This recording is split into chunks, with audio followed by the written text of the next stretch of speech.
السلام عليكم، كنتمنى تكونوا بخير وعلى خير. اليوم غنوجدوا واحد الشويه اللي زوينه لي كاب كيكس. غادي ناخذوا الخلاط الكهربائي او الا ما توفرش غير اليدوي ما كاينش الفرق. المهم هو خصهم هاد المكونات تخلطوا مزيان. ناخذوا جوج ديال البيضات.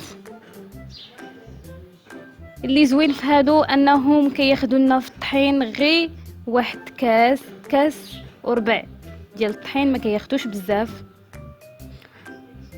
نصف كاس ديال سكر سنيدة،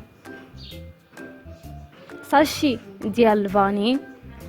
السر ديالهم هو انه الخل والنشا اللي كنضيفوهم معهم كيعطوهم واحد الهشاشه زوينه، واحد المذاق رائع. ناخذ قبيصه ديال الملحه،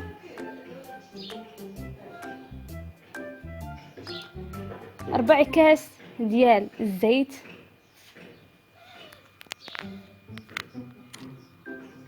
ودانون اي نكهه متوفره عندكم. انا د الفاني باش يتماشى ليا مع الساشي د الفاني اللي درت.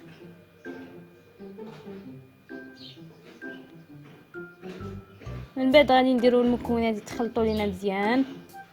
لازم سنيده ما يبقاوش دوك الحبيبات ديالها.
هو الشكل النهائي ديالهم من بعد ما كنا طيبناهم في الفران ديجا سخناه.